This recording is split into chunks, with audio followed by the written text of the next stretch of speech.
The US Senate has just narrowly passed President Donald Trump's massive new tax cut and spending bill, a sweeping piece of legislation that promises deep tax cuts and bigger spending on the military and immigration enforcement while slashing social safety net programs for millions of low-income Americans.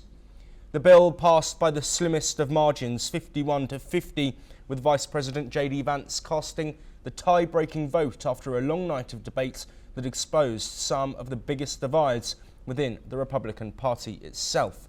So, what's actually in this package?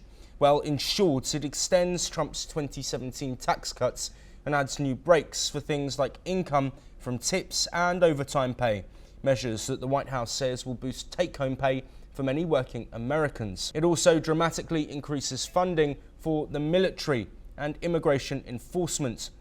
This while cutting roughly $930 billion from Medicaid, that's the health program for low-income Americans, and food assistance programs. It also repeals many of the green energy incentives that were put in place under former President Joe Biden. So what is the impact on the national debt? But the price tag has been a major sticking point. The non-partisan Congressional Budget Office estimates that this bill will add around $3.3 trillion to the national debt over the next decade. In total, it will push the federal debt ceiling up by $5 trillion at a time when the country's debt already stands at more than $36 trillion. And Parliament still needs to raise that debt ceiling in the coming months to avoid a government default, which would be catastrophic for the US and global economy. So, who benefits and who doesn't? Independent analysts say the biggest winners here are America's wealthiest households. The Tax Foundation found that the top 1% of households making more than around $660,000 a year stand to gain the most from these tax cuts. On the other hand, the biggest losers are low-income Americans who rely on Medicaid and food assistance. The Congressional Budget Office projects that nearly 12 million people could lose health insurance under this plan. There's also concern that tighter eligibility rules for food aid could push more families into food insecurity, but this is creating Republican divisions.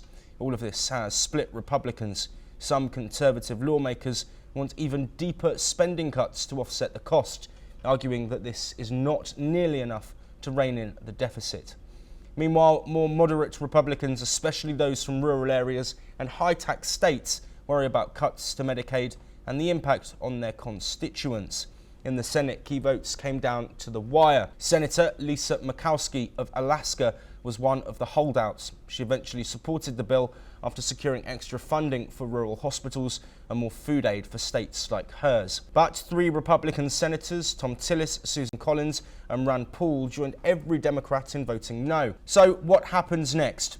The fight is far from over. The bill now heads to the House of Representatives, where Republicans have only a slim majority, and there's already pushback from both ends of the party. The House Freedom Caucus, that's the group of hardline conservatives, say the Senate's version spends too much. Some moderates are worried about how deep the Medicaid cuts go, adding to the pressure. President Trump has made it clear he wants this signed into law by the 4th of July holiday. He's promised to personally lobby House Republicans to get it across the finish line. For now, all eyes turn to the House in the next few days. If the bill passes there, President Trump will get his signature on one of the most consequential and controversial pieces of legislation in recent years. Follow all of those updates and much more from across the world here on NewsX World.